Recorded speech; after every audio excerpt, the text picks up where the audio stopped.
মন্দিরের পূজারি করলাম। নিতাই গৌর প্রেমানন্দে হরিবোল হরিবোল। চণ্ডী কৃষ্ণ ভক্ত চণ্ডী আজ কালী মায়ের ভক্ত হয়ে গেল। কিন্তু কালী মায়ের ভক্ত হয়ে গেল বললে তো হবে না। বহির জগতে কালী মায়ের ভাব দেখাচ্ছে, অন্তর্জগতে তার বাঁশিটা শুধুই অন্তরে বাজছে। আর কি করে, ওই দিঘির ঘাট আছে, বড় দিঘির ঘাট, সেই দিঘির ঘাটে গিয়ে ছিপ ফেলে দিয়ে বসে থাকে। কেন বসে থাকে আপনাদের পরে আপনারা জানতে পারবেন। শুধু অন্তরে অন্তরে অন্তরে কৃষ্ণ নাম বলে। ওমা, এ হলো সুবল সখা চণ্ডীদাস হলো। তা সেই রানী কোথায়? যিনি সেই কুটিলা রানী হয়ে জন্ম নিয়েছে, সেই কুটিলা কোথায়?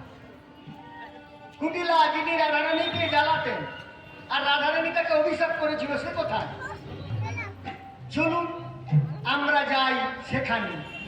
রাধারানীর অভিশাপটা কেমন ফলছে ফলটা দেখতে চাই। আসুন। ওই তো বাঁকুড়া জেলার ছাতনা গ্রামে গোবর্ধন রজকের ঘরে ছোট্ট মেয়ে হয়ে জন্মগ্রহণ করল। কিন্তু সেই মেয়েটা বাবা জন্মের 2 মাস আগে পরলোক গমন করেছে। ওরা খুব গরিব। কোন সময় ওই বাবুদের বাড়িতে কাপড় কেচে যতটুকু পায়, আবার কোনো দিন বাবুদের বাড়িতে যখন কিছু পায় না, 2-4 দিন খেতে পায় না, কোনোদিন ভিক্ষাও করে। একদিন সকালবেলায় মাকে বলল, মা আজ 3 দিন আমাদের কিছু খাওয়া হয়নি, কিছু খেতে দাও না মা। মা কি করেছে, ওই বাবুদের বাড়ির কাপড়গুলোকে ভালো করে বোঝা বেঁধে যখনই মাথায় তুলতে যাবে, আছাড় খেয়ে পড়লো ঘরের দেওয়া। পড়ে গেছে, পড়ে গিয়ে থরথর করে কাঁপছে। রানী নাম দিয়েছে রানী। সেই রানীকে মা ডাকে, রামমণি রামমণি।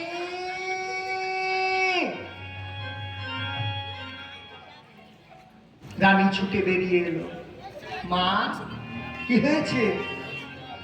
বলো না মা, কি হয়েছে? ওরে আমি ওই বোধহয় বাবুদের বাড়িতে আর যেতে পারবো না। কেন মা, কি হয়েছে? ও বুঝতে পেরেছি, আমার মা আজ 3 দিন কোনো কিছু বদলে জোটে না, আমাকেও খেতে দিতে পারে না, তাই মা এমন করছে। ও মা, তুমি যেতে পারবে না মা? আমি একটু ওই পাড়ার বাবুদের বাড়ির থেকে ঘুরে আসবো। রানী ছোট্ট, রানী প্রায় 7 বছর বয়স। তুই যেতে পারবি না রে, তোকে যেতে হবে না। রানী বলে, মা বাবার মরতে বসেছে। ক্ষুধার জ্বালায় চিৎকার করে মা কাঁদছে। আমি কোন জন্মে কি পাপ করেছি তা আমি জানি না। হে ভক্তমণ্ডলী, মা এবং বাবা ঠাকুরগণ, কেউ বলতে পারবে না কোন জন্মে কে কি করেছে।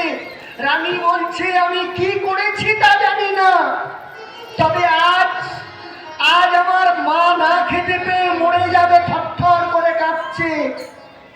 তাই আপনাদের চরণে নিবেদন, আমায় ভিক্ষা দাও গো নগরবাসী, ভিক্ষা দাও আমারে। আমায় ভিক্ষা দাও গো নগরবাসী, ভিক্ষা দাও আমায় ভিক্ষা দাও গো নগরবাসী, ভিক্ষা দাও আমারে।